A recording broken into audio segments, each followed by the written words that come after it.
Hay nako, nakakalungkot. Pinipilit mong maging maayos, maging matino, maging mabuting mamamayan.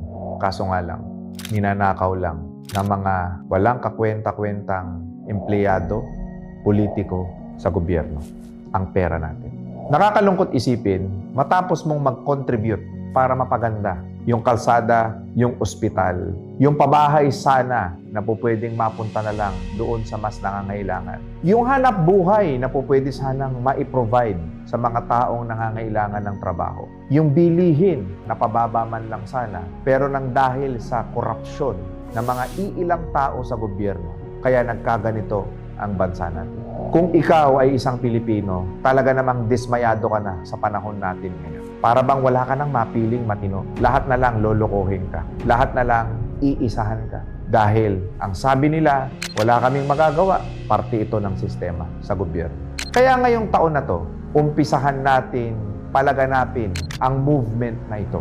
Huwag natin inormalize ang korupsyon. Huwag nating hayaan na maging kasanayan na o kaugalian na ng mga politiko na nagnanakaw. Sana ngayong taon, maging nakakadiri na ang mga magnanakaw sa gobyerno. Sana ngayong taon, magbago na kayo. Alam kong may mga politikong manonood ng video na ito. Hindi ba kayo nakukonsensya sa mga batang hindi nakakapag-aral, pamilyang hindi nakakakain, higit sa lahat, mga salat sa buhay na nalulunod sa baha? Yan ang nararanasan ng ordinaryong Pilipino, samantalang ikaw, nakatira ka dyan sa mansyon mong bahay. Nagpapakasasa ka sa abroad.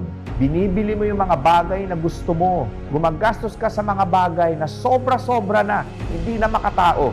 Yan ba ang buhay na pinangarap mo? Na ang ipapakain mo sa pamilya mo ay ninako mo sa mga taong mahihirap?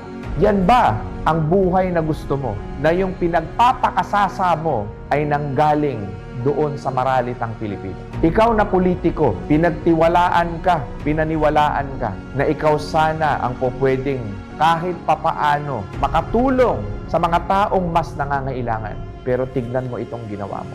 Ikaw na tao ng gobyerno na nagtatrabaho na sana mabigyan mo ng solusyon yung nararanasan ng mga ordinaryong Pilipino. Anong ginawa mo? Sinalaula mo. Napakaraming namatay, hindi dahil sa sakit, kung hindi dahil sa walang pera. Napakaraming naging mahirap, hindi dahil sa walang oportunidad, kung hindi dahil sa pagnanakaw mo. Alam kong hindi ka naman makukonsensya dito sa mga sinasabi ko. Pero isang bagay ang gusto kong malaman mo, na ito ang hinaing ng karamihan ng Pilipino at kasama ako doon. Kami na ninakawan ninyo, kami na sinalaula ninyo, kami na mga taxpayer na nagkanda kuba-kuba na sa kababayad ng buwis, tandaan nyo ito, hindi natutulog ang Diyos, pagbabayaran yung lahat yan.